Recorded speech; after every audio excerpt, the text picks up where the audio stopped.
Hey guys, welcome back to She Gets a Pod and a Everything Culture collab. This is talks they don't want to have. I almost forgot. I'm rubbing off on you. I almost forgot. You've been doing so good this week, remembering. This is episode 6, Ugh. workplace and wage gaps for blacks. Okay. This is a series where we're talking about Black American issues overall, whether it's in the workplace, home, family, business, self improvement, the community, the church. We're talking about it, okay? And we're talking about those, uneasy conversations that might not be appropriate in the office certain times, might not be appropriate at the dinner table certain times, might not be appropriate with your other friends from other cultures, but we're going to talk about it. If you would like to support the podcast, you can check out everythingculture.com. Support. You can download and subscribe on YouTube and on your podcast apps. And you can find She Gets a Pod on your favorite podcast app. Hopefully you're already subscribed, but if not, I am on YouTube, Shannon Pods, shanbypodding.com, and on all your podcast platforms. This is the 21st season, okay? And I'm doing it with one of my favorite people, Pod fam, Drake. And workplace. Okay, let's talk about it. Workplace madness with the remix of wage gap for Black people. I think it's improving. Could it improve a bit more? Yes. Could it improve a bit faster? Yes. But nothing gets done if it's not talked about, if it's not open for discussion, and if it's not progressing in the right direction. If we keep acting like it's not a problem, I think it will stay as is. What are your thoughts about it? I believe the same thing. I believe we've made once again a lot of progress in the time that we've had here in America. Um, but we still have some barriers to face. Yeah. And the biggest thing is to notice that we have those barriers and to discuss them and address them and resolve the barriers too. We have to recognize that it doesn't all fall on us Yeah. because we're not the ones who created the barriers. So we have to make sure to like one, what do we have in face in front of us? Even though once again, we can always clap and acknowledge the progress, but we shouldn't stop the progress as well. It's just that it's progress. Correct. So, to start off, I'll just briefly talk about some things. The inequities of Black people in the workplace. People either don't understand what the problem is or don't want to know what the problem is. And either way, it gives different ethnicities in a workplace that's supposed to be working as a team, you know, uneasiness or lack of effort that they want to put forth in how they work together or projects, or when it comes up to your annual review, do I truly feel appreciated where I work at? Do I truly feel seen? All the extra effort that I put in this year, am I truly getting my credit next to the person that I work with here that's been here lesser time? Having a discussion of how much you make compared to me in a workplace is not something that's always spoken about. Some employees speak to each other about it, but it's not something that you're like, make sure you ask, your coworker, and have that discuss. It's not something that's put on the table as something you should do. But number one, I feel like there are still low Black executive representation in workplaces. When it comes to American workplaces, a lot of people right now are working from home. So you may not get to see each individual person that you're working with in an office when you do go in the office if you're hybrid. But if you do work in an office, you might see everyone, and some little sprinkles here and there, but you really don't get to see management wise who looks like you that has those opportunities. The low amounts of allyship with Black employees in a workplace. Sometimes when there's few Black employees in a workplace, it sort of feels like you're you have to compete or challenge each other to see which one is better in a workplace, and it shouldn't be like that. You shouldn't feel like separated in that way. A demand in jobs are low for Black employees compared to other ethnicities. That's something that's being noticed. Higher wage jobs don't have a lot of Black people who have those positions in several workplaces. Future work is disproportionate as far as tech in a lot of workplaces. And tech is really big right now because everything is moving towards tech. Banking is moving towards tech. Devices are moving towards tech. How office spaces work is more pushed towards tech, being that AI is pushed to the forefront. And so we do need to show up in those spaces a lot more.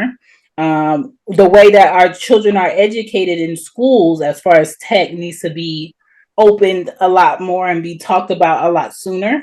And Black workers have a higher unemployment rate in most workplaces in America.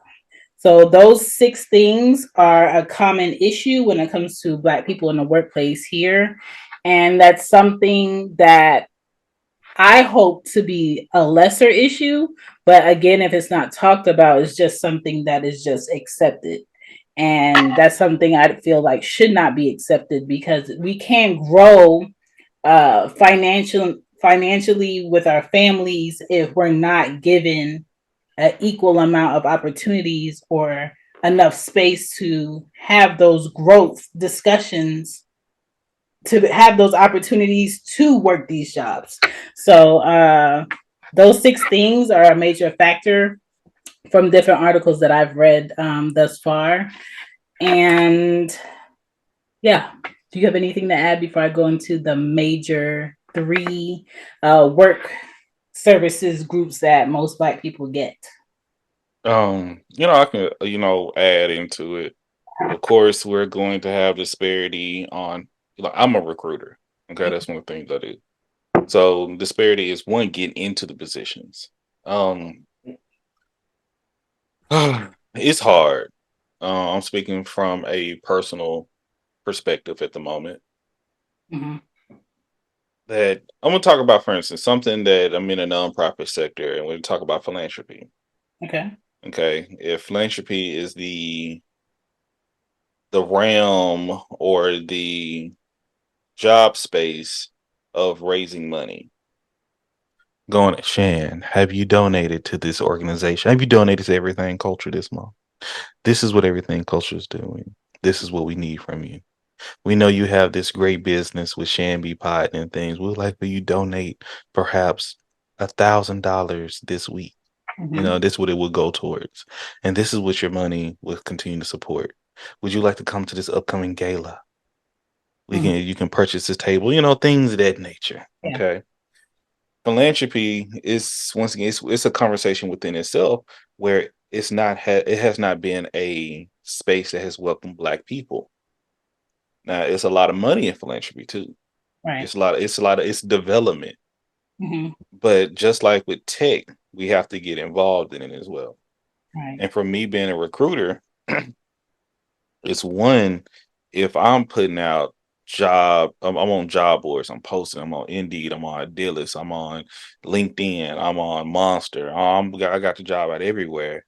Mm-hmm. Out of let's say I'm gonna give it 100 applicants, maybe we're gonna have 10 Black. Mm.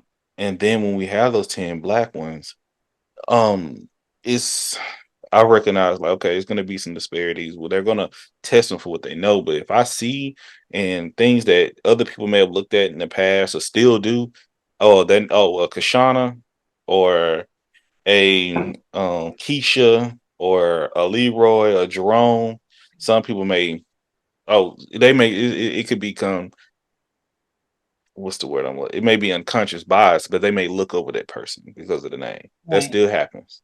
Mm, My thing is, I'm intentional. Oh, let me look at Jerome's resume. yeah. Oh, does Jerome hit this? Does Jerome hit that? You know, certain points that match with the job description. Okay, let's meet with Jerome. Well, I don't know. We're okay. I'm sorry, my bad. We're going to meet with Jerome. That's what we're going to do. Period. Okay, cool. Now, I'm telling you, I may tell you a joke, but I ain't gonna tell you a lie. Yeah. Sometimes Jerome ain't gonna show up for the interview. Hmm. Okay, Jerome don't show up here. Then yeah, I've had some times where it's difficult, like introducing people to some spaces. And when we do have the ones who are able, who had a capacity in spaces, they're still met with obstacles.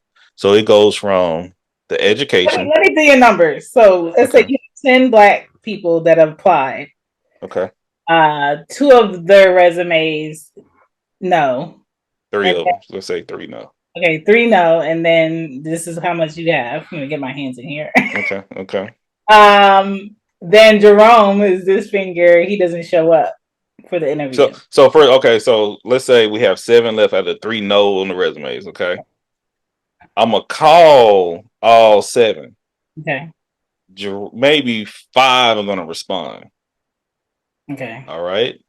Out of those five that respond, we may have two that is going to flake off or just something come up. You know, things going to come up. So we have three now, Mhm. and those three are not only going to be competing with other, but they can be competing with other like seven people. Mm, That's how many people we're going to be either meeting with that transition to an interview, okay. right? And you know, I've had some that knock it out of the park. Okay. Well, if you knock it out of the park, oh, I've locked in, Jerome. You in there, baby, Okay. pushing. But I've seen where, but it's seen some that like every turn of the way they have an excuse. Well, they don't know the work like that. Duh, that's why we're trying to get them into this work. Okay. Question. How much time do they give them to get to know the work? Same amount of time they better get. Like that's the hard thing with being in HR. Yeah. Every place is not like it. Like wow, I've worked. Everybody. I am currently looking, but let me tell you something. Yeah. I've seen some places that make it harder for Black people. Hmm. I've seen places that really make it comfortable and try to support, and we don't take those opportunities either. And one of the biggest things is it starts like with conversations like these, talks people that want to have, you know, talks they don't want to have. Is mentorship is so important Yes. because some people don't have that confidence to do it. Hmm. I've seen people, I've gone and I try to like, hey, you need to apply for this position, you need to apply for this position now. Well, I don't think I'm qualified. You're qualified. Let me tell you, Drake be in our pod fam group chat talking about all the positions he has open. And then when he does find people, the pushback he gets from people he may work with to have them come in. And I think it's very important for someone like Drake to be in a workspace that needs to be a bit more diverse and have somebody push for no, we should have them come in. We should interview with them. We should see them because I feel like that's what's going to help more Black people get into a workspace is someone already in there reaching out the hand to pull them in just to meet with them. And sometimes you don't have the people in a job space reaching out the hand, despite what somebody in the job is trying to look over them off resume. No, despite their experience and how great the resume is, it's still this resistance to have them come in. And I think that's super important to have someone in a workspace to still reach out a hand. So, for instance, so we can start with applying. So, getting to that point to applying, Yeah. that's a disruption. Once you get into the interview process, that's another obstacle or hurdle. And a lot of other people experience these things, but once again, we have to talk about the regular experience of doing getting the job and being Black. People like to dismiss it.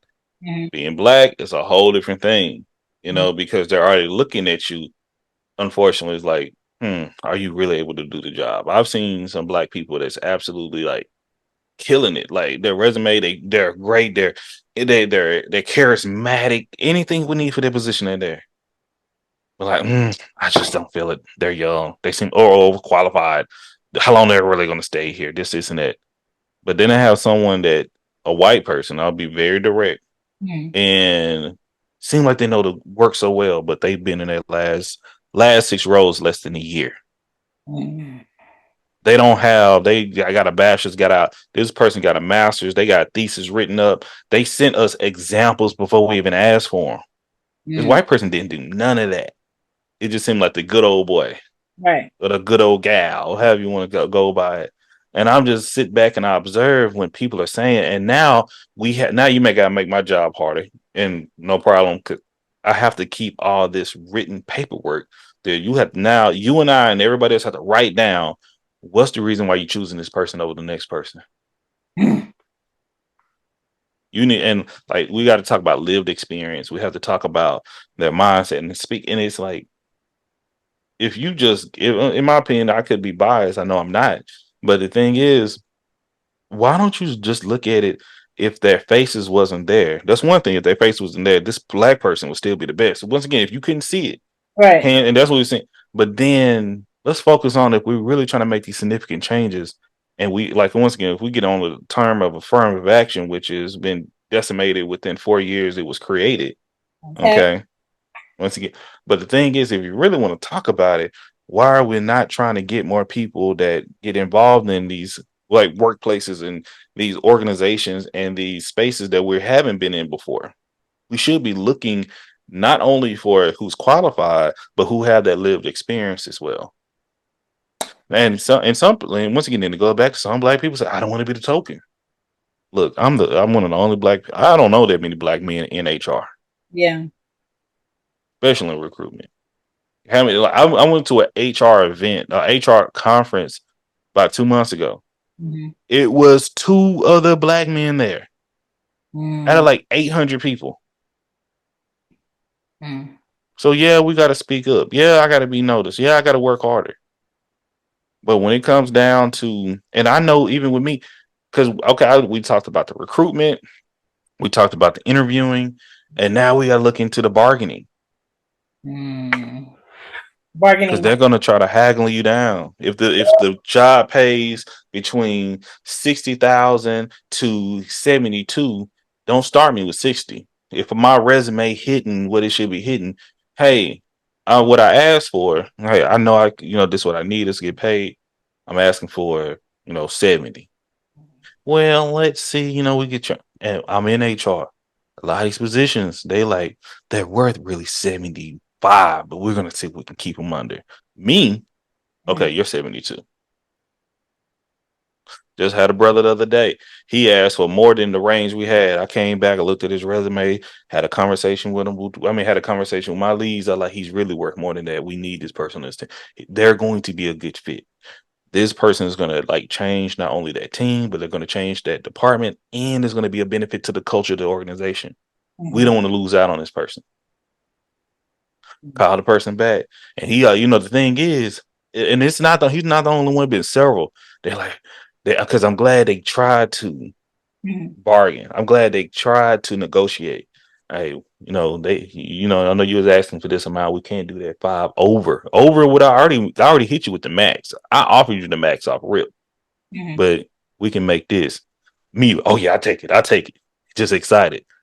With places like that work with you, but I'm in a different space as well.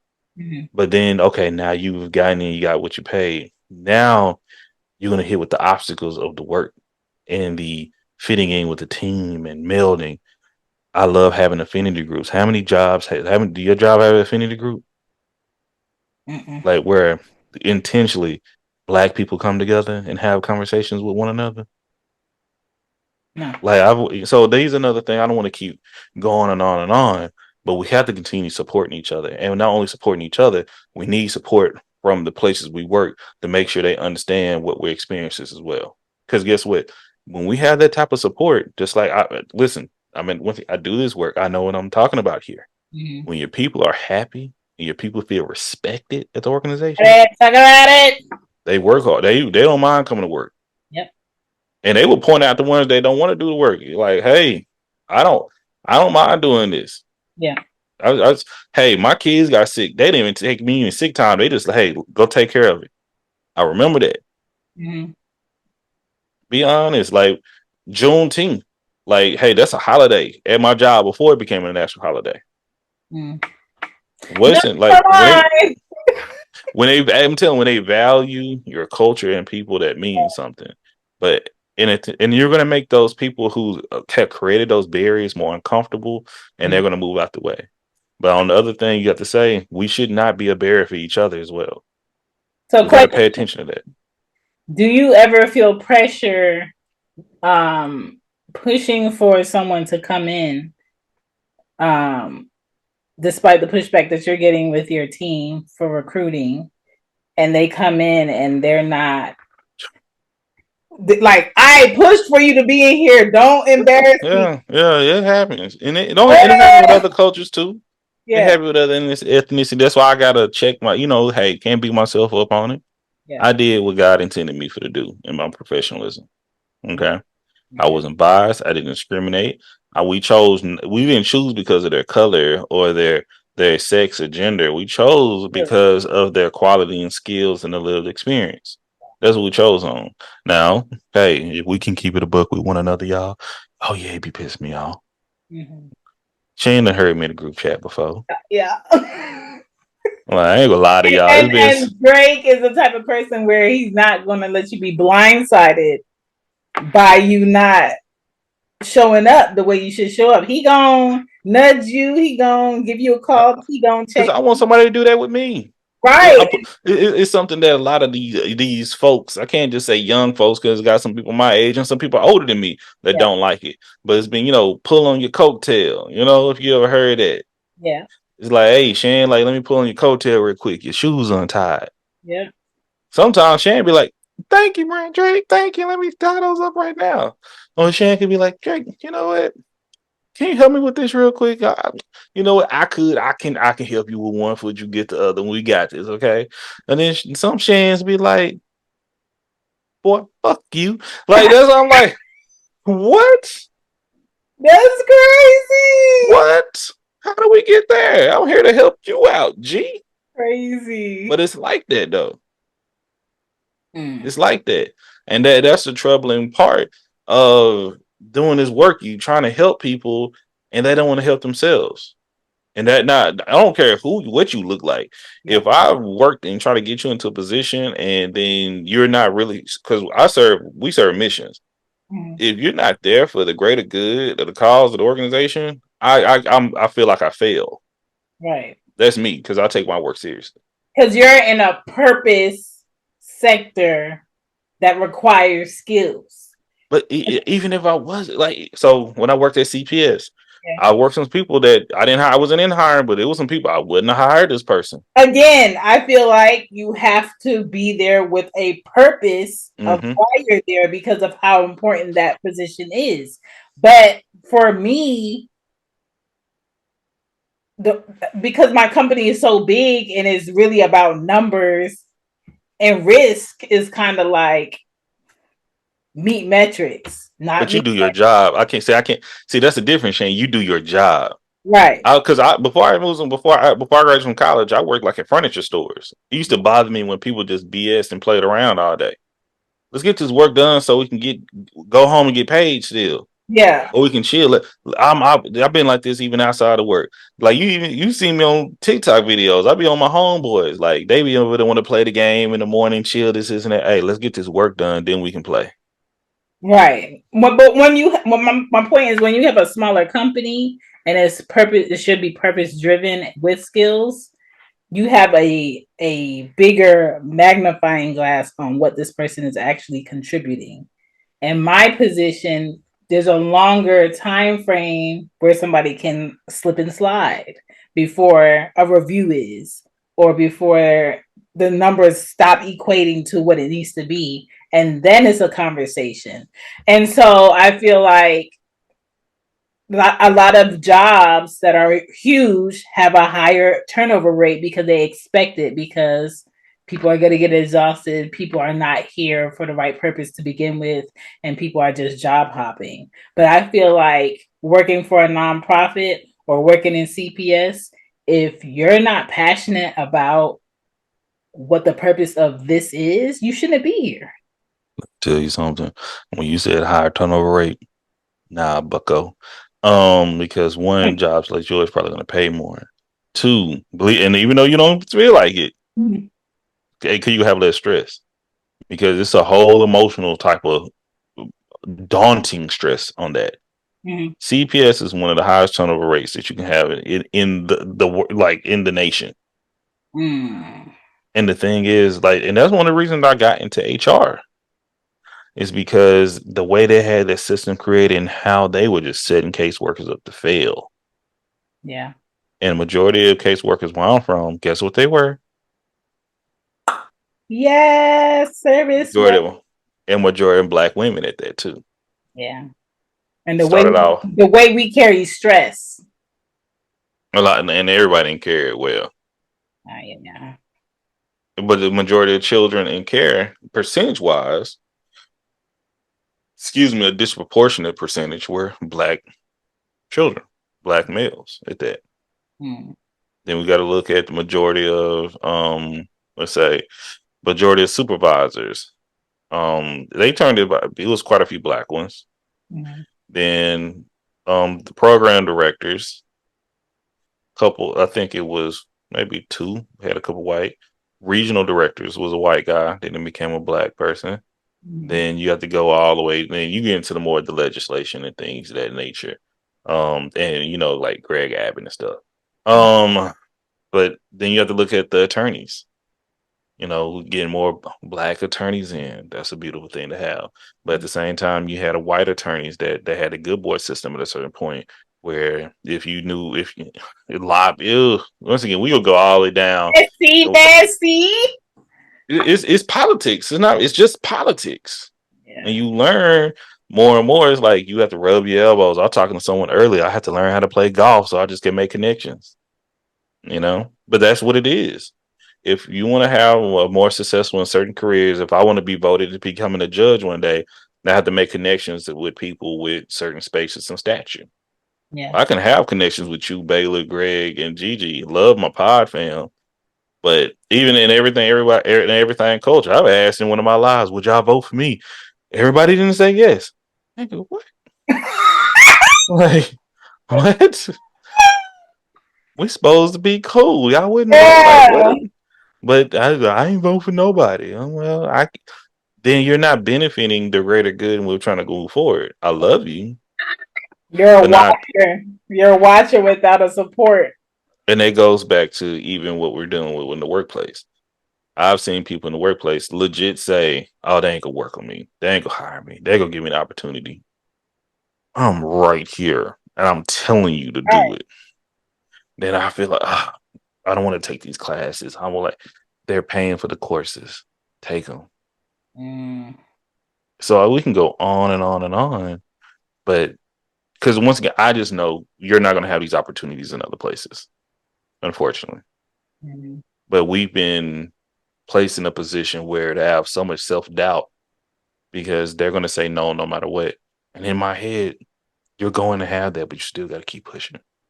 Right. Same thing with me. And I once again, I'm gonna say this. I'm keeping going because I've been there Mm-hmm. in my previous position before I'm in my position now in my previous organization.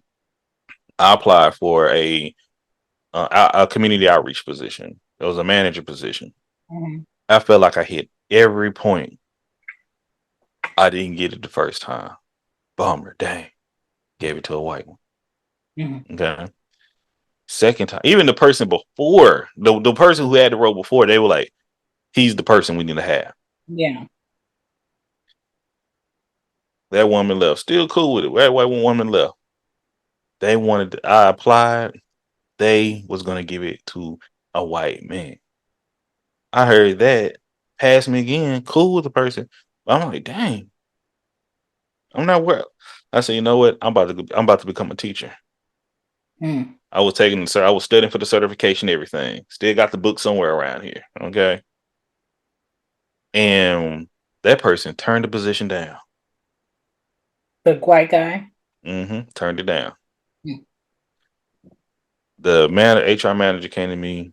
It's like, Drake, we want you to like. I want you to apply. You need to apply for it now. Same thing that I do to people and I trust. So I was like, no, I don't. Y'all ain't gonna keep playing with my feelings and emotions and all that, because I know I'm qualified, but I Yeah. don't need to be treated like this. I'm leaving, blah blah blah. I'm like, I was very, but I said, man, I bust my butt at this organization. Mm. I work hard. Mm-hmm. But I said, but she's like, please, please, please, please, bet. Boom. I get the position. I'll be telling this after I'm finished CPS story. When I go into my child welfare stories, it's gonna be a part. Yeah. But I never forget. Apply for it. Apply for it, interview, got the position. The CEO been knowing me like 3-4 years now, 3.5 years. Cause I was in this other position. I've been there already 3 years, Mm. and they sat me down in the office. Side note, this was when it's cold. I'll tell you in a second, but she sit me down in her office, little, no matter like from here to here. Yeah. And we're talking at a little small desk in her cold office and office freezing. Mm. And she's telling me basically she's telling me you can't mess this up. This is what it relies on. This is what you're representing. You can't be doing this. You can't be saying these type of things. We got this type of found stuff I already know, but she's like trying to coach me again about professionalism, you know? As if you was unprofessional. Okay. Like as if you need another talking to. Yeah, that's what it's like a prep. Yeah. It's like basically don't F this up. Yeah.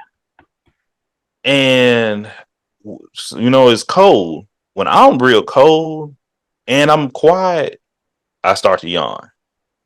So Mm. basically, I'm like all in this woman face. I was like, I'm sorry. I'm sorry. My Yeah. subconscious is really kicking off like, girl, stop. Yeah. But this is young Drake, okay? Mm. I was in that position for 5 years. I numbers like, and I can talk my noise. No, if this was like a Hall of Fame, it's just like a sport. I broke records left and right. Mm. All star. Not only in my position, I was working it. I was raising money for the organization. Mm. People, when I'm telling you, I'm bringing in 70 volunteers in one training course. Mm. The type of y'all see. Look at the CPS store. This is what I've been doing, but I Yeah. do it in real life. The type of recruitment I'm doing, the type of holding, I'm doing it for y'all. Mm. And it got to the point where it was one thing that I'm gonna say this, and I'm gonna land the plane. You feel me? It was like 3-4 years in. I'm going to board meetings. Okay, Mm. stepping in, they clapping when I'm stepping in the room. Mm. Like, man, Drake did it again. Man, they said everywhere I go, I see Drake. He is the face of the organization. Mm. I'm doing 70 speaking engagements, 70 plus speaking engagements a year. They were doing 30 before me yearly. Mm-hmm. And it was a little small stuff. I'm going to different colleges. I'm helping out with trainings at the law school. I really should be in law school now. You feel me? What does that do to your mental, like emotionally going that ham? That's what I do. But I, was I don't say, balanced? I don't know. I was raised to be a hard worker. Mm. That's the thing, but it's my appreciation what bothers me. Okay. Listen, Shan, when I tell you I did all this and they clap, the board members, the board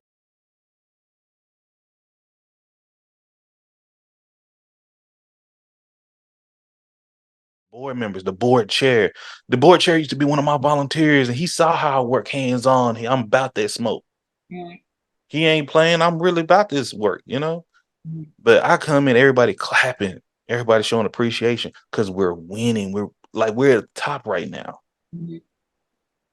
My CEO was sitting down, rolling her eyes with her arms crossed. What? Why? You tell me. So once again, that's what messed up my mental. That's what bothered me. Because it didn't matter how hard you were going or how There much you work go. you put in. She didn't appreciate it because it was you that was getting the appreciation from the people. That's crazy. But like, and I was trying to, and that's why I like it was a white woman that was doing. She has part of my role now. Mm-hmm. They're bringing 7 to 10 people in training courses compared to my 70, compared to my 35, and they just giving this woman made her director, giving her more money. Mm. And when people ask, "Can you go back?" No, Why would you? Why would you take that beating? that's it's not the work; it's how you treat me. Yeah, If I don't like if I'm washing dishes, I'm loving you. It's how you say thank you. I don't mind doing the work. It's how you appreciate me. right. That's what I was saying. And I'm gonna take it as a black man. Nah, babe. I'm a commodity. I'm worth something. Mm-hmm. I can step into spaces and rooms that you like. Even and I'm not scared to do it. But I am going to be valued and appreciate where I go, and that's something we must know as well. Right. Know our value, know our appreciation, because there's a lot of places that want to put us in their quote unquote space, And there's a lot of and they people, feel like it's under them. yeah, and there's a lot of people who feel like the work that they're doing, they have to do it where they are, despite not being appreciated, and you don't. Like there are so many jobs out here if you just try, if you just put yourself out there that want the integrity that you have and will value you in a certain way. But if you don't believe that you will be valued somewhere else, you will stay and be mistreated Yes, you will. and lowballed Yes, because you a lot of will. people are being lowballed and paid less where they could be paid more and appreciated more with their work ethic. And that's why, like, when I see somebody that they hit that quota, and like, don't get me wrong, there's some people that be asking for something. I'm like, nah, you ain't ready for that yet. Mm-hmm. But it's hard because some people will fool you into that. You know how many job like I used to take my little cousins with me to job interviews, and I'll sit down, I'll go to experience, and they say salary, go back talk to my nephews and cousins like, hey, the reason I'm gonna pass on this because they don't have this, this, and this. My time is valuable. This is where to go for it. Mm-hmm. Like even now, it's something. It's hard to balance it, but I've seen, and we're still creating generational wealth. And Right. when I say generational wealth, I'm not talking about the dollars. I'm talking about the wealth of connections. An opportunity. Yes. I've sat down with guys that, a lot of money was in the room. Mm-hmm. And we working like rubbing shoulders. They older than me. I'm their son's age. Mm-hmm. And they're telling me, yeah, my son's such they verbatim, man, I wish my son had to work ethic as you, Drake. I Well, wish that I'm and kind they of going through that right now. then they start Where- talking to one another. Sorry, son. I had to wake him up this morning to go to work, and he stay in the back house, not the back room. He stay in the back house, and he just get drunk. He drunk and this, and he just graduated. I got him a job at Exxon. Exxon, he get paid out of college, getting paid 90 grand, and you have to wake him up.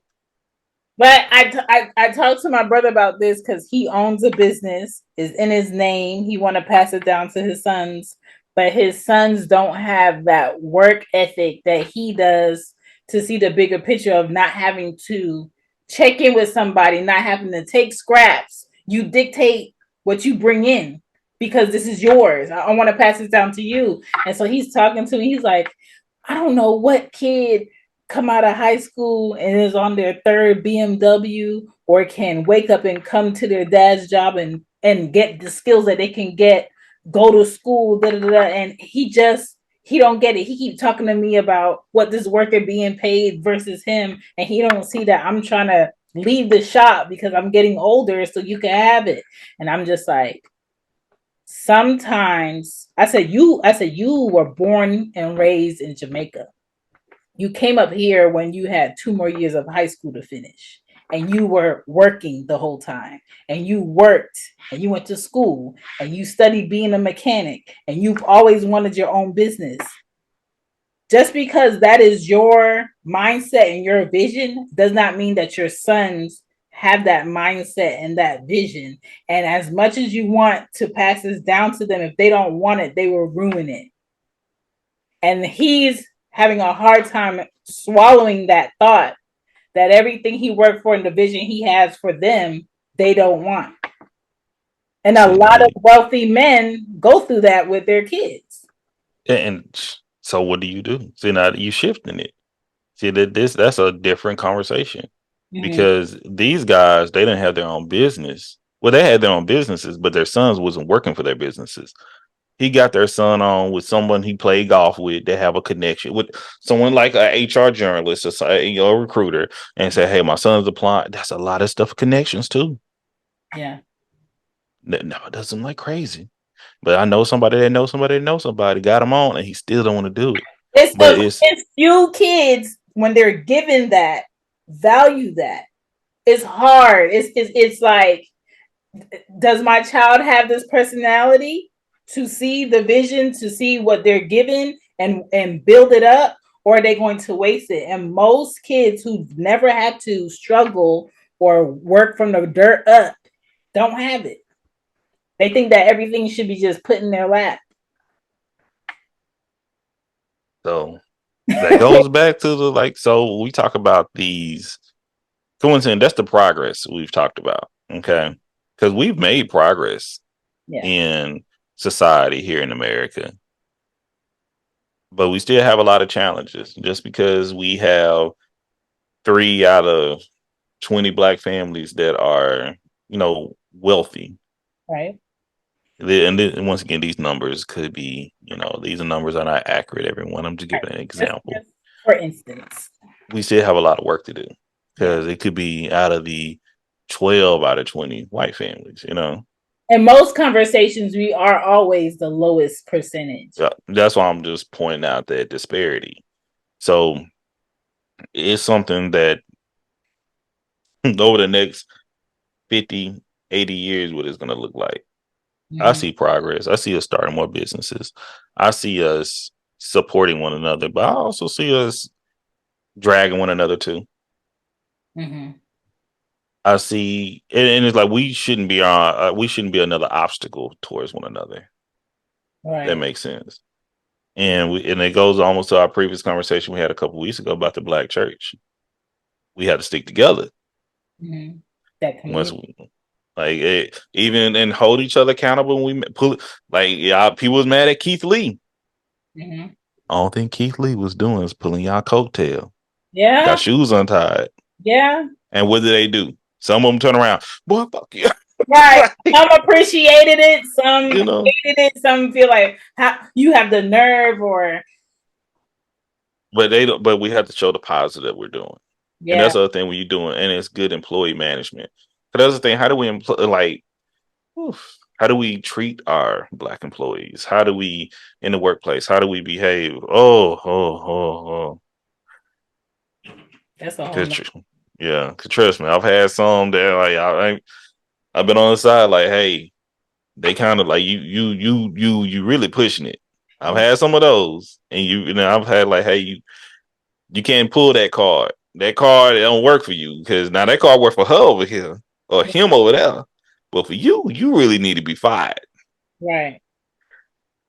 And And that goes back to the episode we just dropped. Black people feeling like they need to work harder.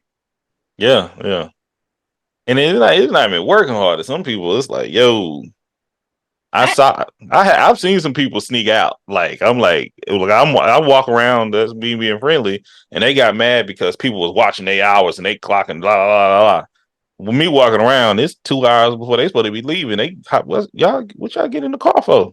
Where y'all going? ah, I talked to my friend about this. I said, listen, I'm not gonna sit here and tell you since 16 I haven't been offered manager positions. But I know what comes with that. You know what I'm saying? I know that it's a blame game, and I know that it's like a work parent. and I don't want to be. Hey, but you can't complain when I'm not your manager, but when your manager say, which is black, that's the other thing. When you get a black person managing other black people and you ain't doing your job, what do you point at now? Right. Oh, well, I'm just working. What? Now then we get a black CEO. What you gonna say next? Right. You Cause hating on me. You hating on me. He just hating. nah, G, nah, G, nah, G. Now, some people go hate on you. Yeah. We'll nip that in the bud. Now, when the truth right there, you got to face up if you're not doing what's necessarily need to be done. Yeah. Necessarily need to be done. Do I need to say? Would that be a typo or You ain't or writing it, you speaking it. Okay. Ain't no speak police. But when you were talking about, as far as like how many black people are in CPS, when it comes to black people in America, as far as like work, we dominate three service groups, and that's healthcare, which is to me, which is to me like old slave culture of taking care of people. It just has evolved. Then you have retail, which is we've made garments over years for people and we sell to others, and we fix things for people, which even in that, me being in the South, if I'm in a store long enough by myself looking at things, older white women will come in and not acknowledge me, not say hello, but tell me to come show them where something is in the store. Not ask me, do I work here? Not ask me if I can help them with something, but automatically, because of what I look like, you assume I'm supposed to serve and help you. So, as far as like food service, I feel like here in the South, we still dominate that sector also. Maybe the restaurant might be owned by a different ethnicity, but as far as like who's in there serving and cooking and talking to the customers is usually us. And so so what? What you want to say? so we own a lot of serving food restaurants in the South We too. I'm gonna do. say that we do. We own a lot, and we Yes. do hire. So that's another thing. Okay. If we go back, we watch film. I remember one of my favorite films that I watch. Y'all should check it out. Is Watch Stacks. Okay. Okay. And with that being said, with Watch Stacks, they're like, Drake's did it hand. switch for you? This is crazy. I see it. Okay. Okay. Watch Stacks, they talked about black people trying to get jobs. That was the big thing in the 70s for us to just be able to be a server, to Mm-hmm. be able to be, and that's what we're making progress. Now it's like we need to be man, and we should. We need to be CEO, we need manager, we need to have our own business, we need to get loans, but we still gonna have those positions open too. Thanks. And we need to still do the job well because some people may not feel like they need to be there. Some people don't. I just need to get free money, which it don't work that way. Right. Now we need to have some things that shouldn't cost as much, but we're just not. It's so weird when I talk about schematics of money and capitalism and things of that nature. Um, but when I tell you, Mm-hmm. you can do it's because you got like, what age are these people too? Now I never was a server. Like when I was at 16, like I was at second one. I was in the what Eckert's CVS. People used to come in. Oh, Nah, Edwards. you feel me? Welcome to Eckert's. I smile at the front door right when you come through. You feel me? Uh, But that was money for me, and I was happy to have a job. yeah. I had a cool boss, or a manager, and I tell the story. But when I heard how much I was getting a 10-cent raise, 10 cents, 5.15 to 5.25, as much as I bust my butt working part time. Nah, it's unfair. And my manager put me to the side. Drake, you know how much Sandra get paid in the back? Sandra is twice my age. So no, I take it back. Sandra kept saying, I'm old enough to be your mama. No, you just had a baby in high school, Sandra. That's it. Stop. You had a baby when you were 14, Sandra. Yeah, cool, whatever. but she acted older. Okay, she acted much older. But Sandra was like 30, maybe our age, around 30 something. Sandra was getting paid $5.75. I was like, oh no, time to go to college. And Like, that's another reason why when it comes to jobs and this job conversation, some people from a different decade or time you can't really speak to about taking a chance and looking for more work because in their minds they see it as I got this good job, let me just stay here and just work my job. and retired. Right, and not understanding that there's a lot more opportunity out here and your window is only so big to go after it. It's a lot more opportunity and it's a lot more risk too. That too, but five It, dollars. I know, but Sandra was sorry too. Mm. Sandra should have been doing a lot more, but Sandra used to have me carry her groceries to the car. Sandra, you when I find out how old she was, Sandra, carry your own damn groceries.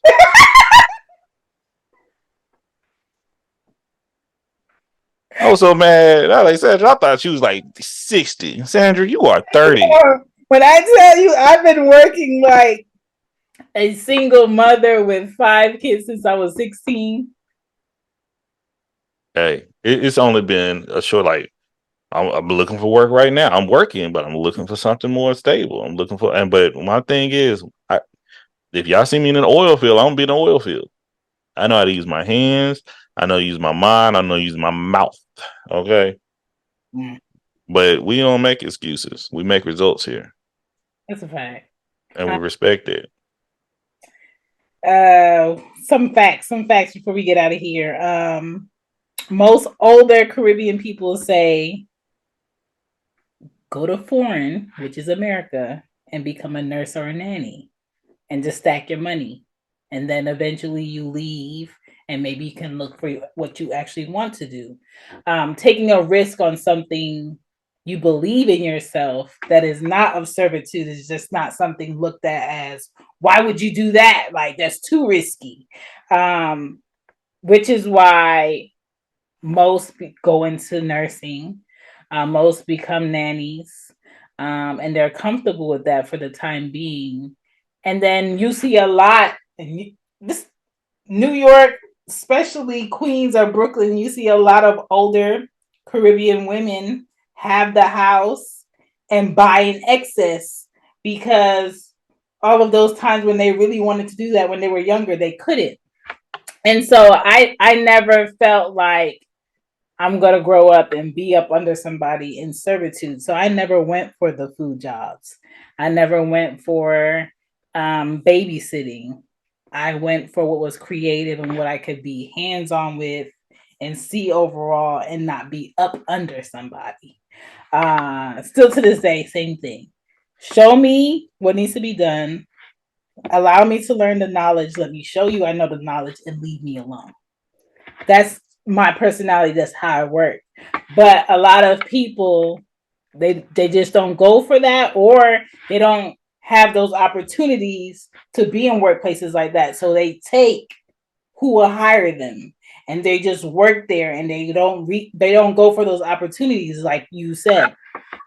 But I just feel like it's super important for us to speak to other ethnicities, travel, always review and read on what's available for us to do. There's so many online courses that are free that we can learn and build our skills up to have something to add to our resume. Everything is not going to be given to you. And this time you don't have to go to college for everything in order to move up in a career space in a workplace. It's all about what skills do you need to have? Is this a course you can take? Is it $25? Is it a 3-month course? Is somebody showing you in a seminar? Can you take that seminar? Most jobs will pay for your continued education as long as it's going to be a position in that job that you will take, and they'll pay off your schooling. I have friends that have done it. I have friends that have done it, got what they needed to get out of it, and got a new job. But you have to know that those opportunities are available in order for you to build your skills and be in those conversations. But if you're just somebody that wants to go to work, clock in, work, take your lunch, clock out, and go home, and not go on your website at work and see what opportunities are, you're holding you back. Yes, that is a point.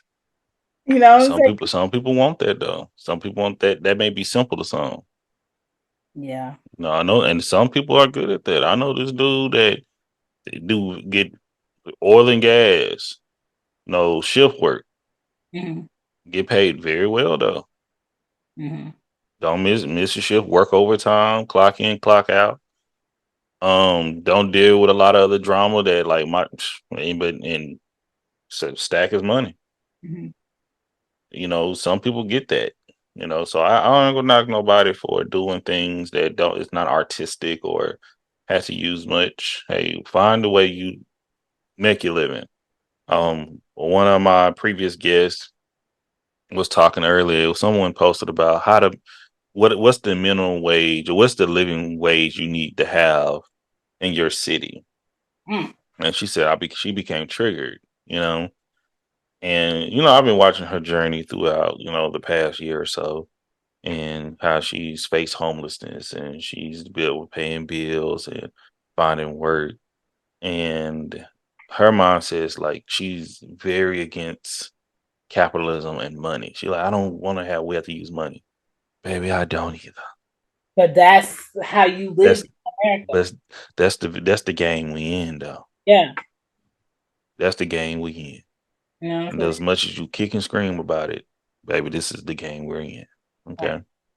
And some people like you can do what you want to do, but hey, paying these bills that they put us in to pay, you can live on you can live on a reservation or you can live off um in an RV and stuff. You can get a little money stack and just go off and just drink water from wells and stuff. There's still ways to do that.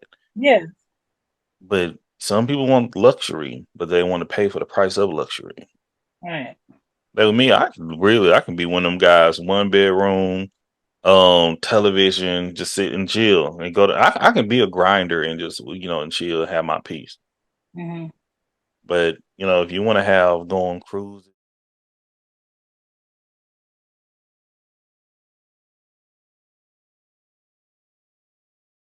cruises and chill with family and have nice paintings and great podcasts and lights and all that, it's gonna cost a little bit too. Right. But that's the way the imaginary carrot was created, or the American dream for you to chase this image of life Mm-hmm. and how you should live. It's kind of like with your brother. Your Mm-hmm. brother came, he's considered a foreign Yeah. immigrant, came over like how people talking about how Scarface. Yeah. You come from nothing. Mm-hmm. You made something. Mm-hmm. You worked hard. You had to do what you had to do to make it here. And now you're wealthy, doing well. Now your kids are squandering it. And you're like, what do you mean you're doing this? Mm-hmm. And the kids may be like, I want to be an artist like my Auntie Shan. It's like, and it's like it's a different language. Yeah. But when we talk about the progress of us and the disparities we have, they're there, but we have to show we have a lot of freedoms to say things like that. We have a woman that legit was saying she didn't want to work, and I remember she used to make TikToks like, "Hey, I'm not trying to work. I'm trying to get y'all to pay my bills. I'm trying to be a content creator."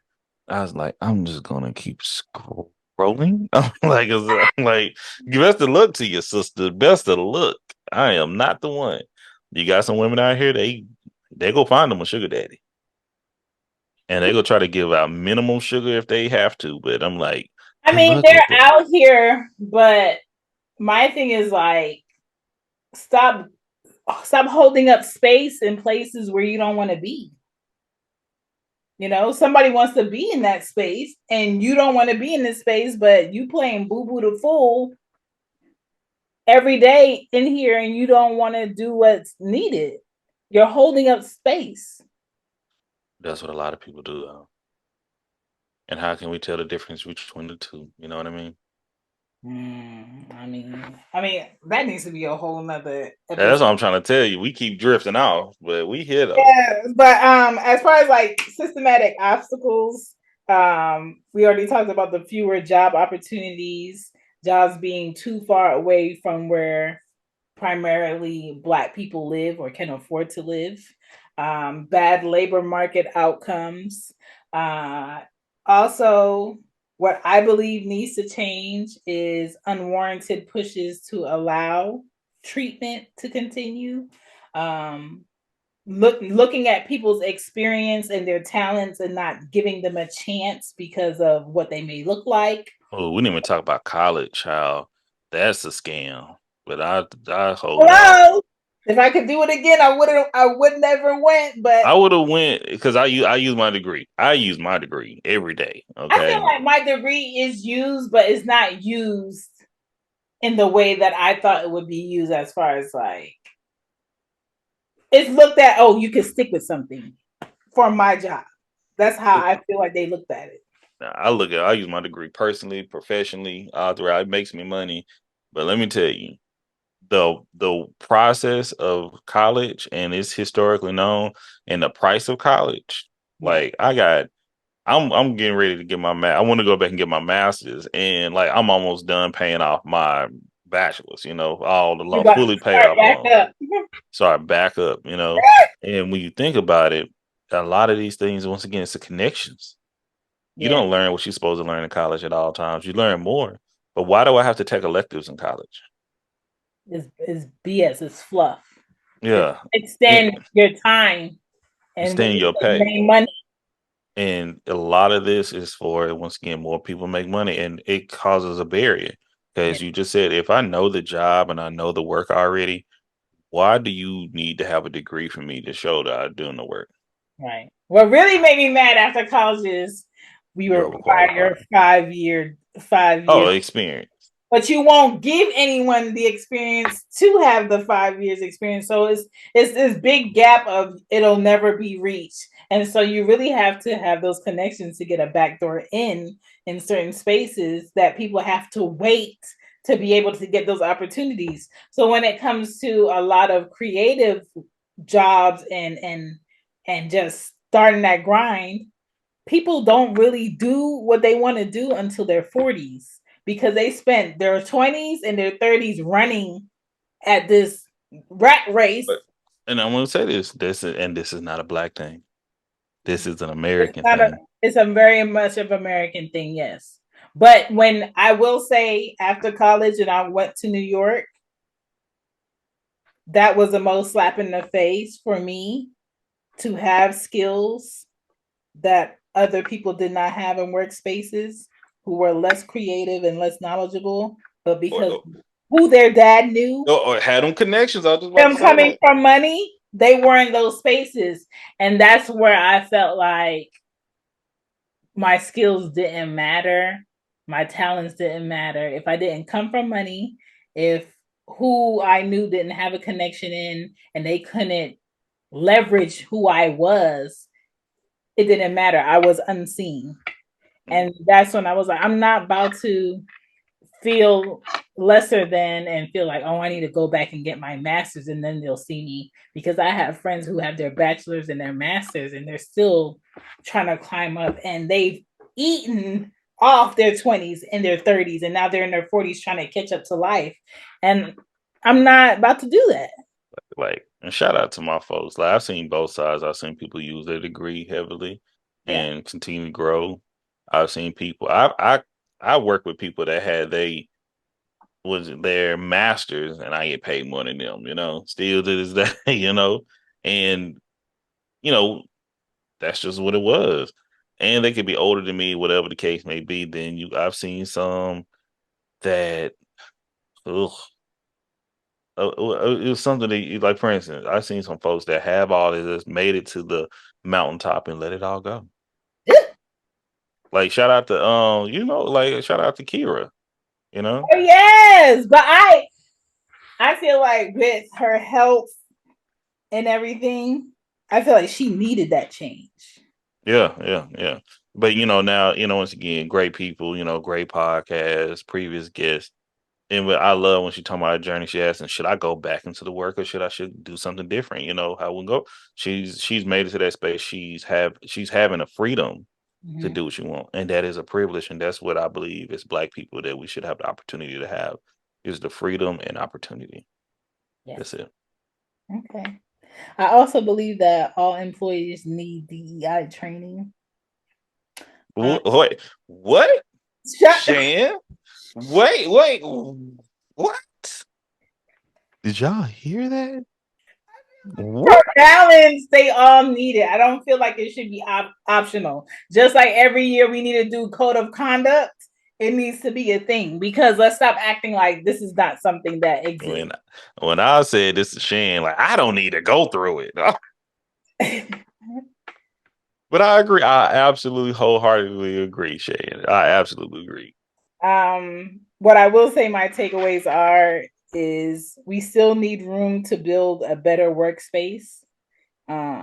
We still need to learn to speak corporate for ourselves in workspaces. We need to understand how HR works in workspaces and how we need to document everything and Everything. have a updated resume and update our skills also. Yes. But yeah, wage gaps, workplace for Black people is getting better. Always keep an updated resume. Never feel like this is the best you can do. But at the same time, would you hire you for what you're applying for? That's a question you have to ask yourself. Mm. I'm gonna hold my opinion on that one. Right? I Actually, would definitely hire that was a myself. question in one of your Sunday Zooms where you were like, you know, would you work for me? Was the question. And a lot of people had to really think about it. I feel like Drake, as a boss, will hold people very much accountable while still being fair. And I think a lot of people say you can hold them accountable, but when it comes to putting in work and holding me accountable, they're going to give you excuse.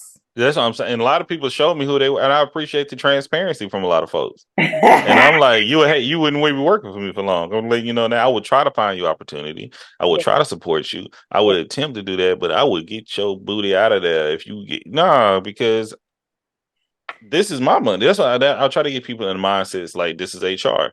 yeah. If she gets it, Mhm, there's a platform. If you start hiring people from she gets it, mhm. and you hire me, Shane, if you hire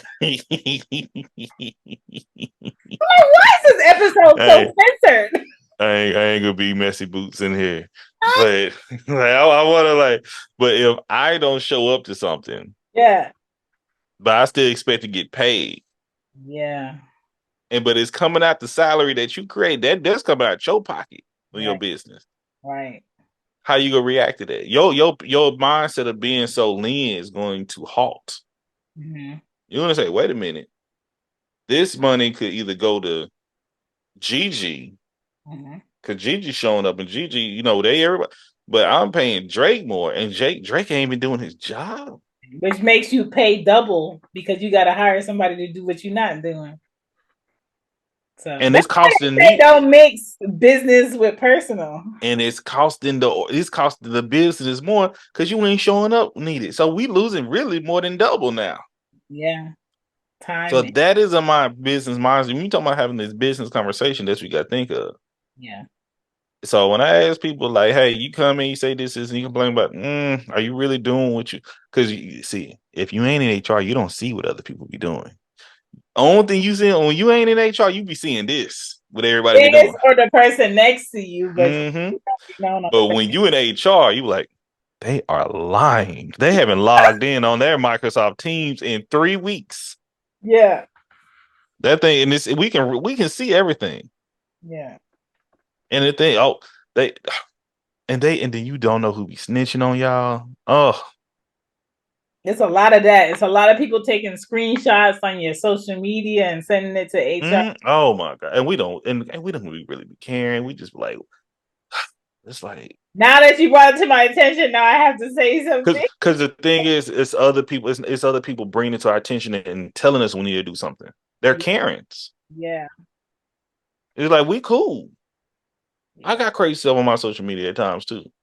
But when somebody come and tell you, well, and they reading, well, it says right here that they should be doing this. Get your tattletale, gosh, Shannon, hey, you ain't doing this. Why y'all coming down on me? And we can't say it's really your homegirl that you cool with, that you right. think you like.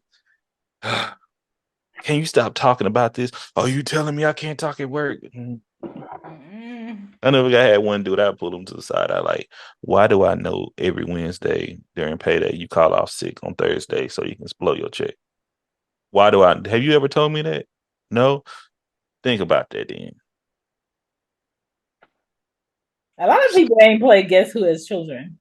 Yeah, you feel me? I'm like, oh, he like, oh, shut up, telling your business to everybody on the floor, man. Yeah, Because obviously people ain't. If that made it, it's like that made it to HR. That made it to the principal. If the principal know you about to skip, one of your partners snitching on you, right. and you probably should stop skipping for at least the time being.